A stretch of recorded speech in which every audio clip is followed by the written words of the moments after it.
Hello বন্ধুরা, আজকে আমি কি বানাবো জানেন? ব্রেকফাস্ট করতে পারবেন সবাই। দেখেন আমার কাছে আপেল আছে। আপেল আছে আর এটা গরুর দুধ। যারা ঠিক আছে, এই গরুর দুধ। আর এটা কি জানেন, যারা বাচ্চারা খাবে টেস্ট করার জন্য মিল্ক পাউডার। এটা দিয়ে করলে কত টেস্টি হয়। পুডিংটাও এটা দিয়ে বানাবেন, এটা টেস্টি হয় এভরিডে দিয়ে।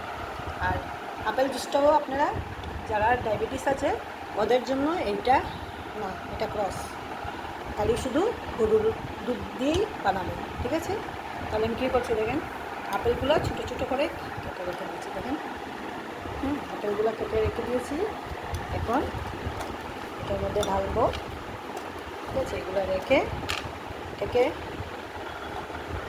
প্রথমে এটাকে অল্প অল্প দুধ দেবো। ঠিক আছে, অল্প গরুর দুধ বানাবো।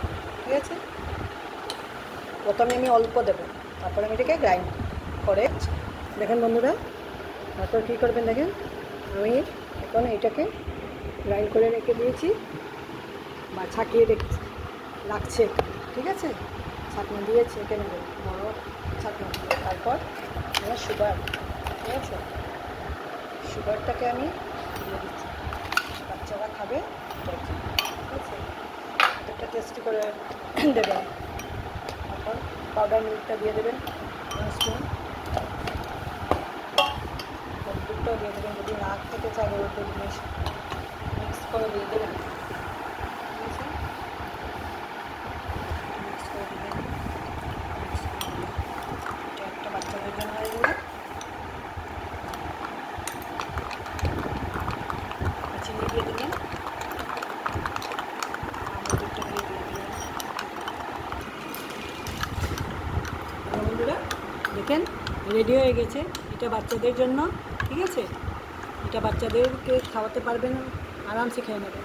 আর যখন আপেল জুসটা বানাবেন তখন দুধটাকে ঠান্ডা রাখবেন। বাইরে যেরকম আমাদের নর্মাল ঠান্ডা হয় এরকম বোঝা যাচ্ছে যে ফ্রিজ থেকে বের করে না, এরকম না। এরকম যখন নর্মালি ঠান্ডা তখন এটাকে আপেল জুস বানিয়ে তারপর এটার মধ্যে ভাববেন, মিক্স করবেন, বাইরে দেখবেন, গরম করবেন। ঠিক আছে বন্ধুরা, হবে না এরকম পাতলা থাকবে না। ঠিক আছে, আর একটা গরুর দুধ দিয়ে রেখে দিলাম, ডায়াবেটিস যাদের তারা আরামসে খেতে পারবে, এটা কোনো প্রবলেম নেই। অনেক হেলদি, খেয়ে দেখেন না,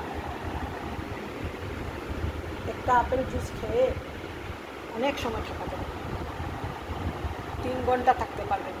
খেয়ে দেখেন আপনারা, বয়স্কদের জন্য ভালো আর ছোটোদের জন্য তার বড় লাভ নেই। ঠিক আছে বন্ধুরা, বাই বাই। ভালো লাগলে আমার চ্যানেলটাকে লাইক করবেন, সাবস্ক্রাইব করবেন, শেয়ার করে দেবেন। Thank you.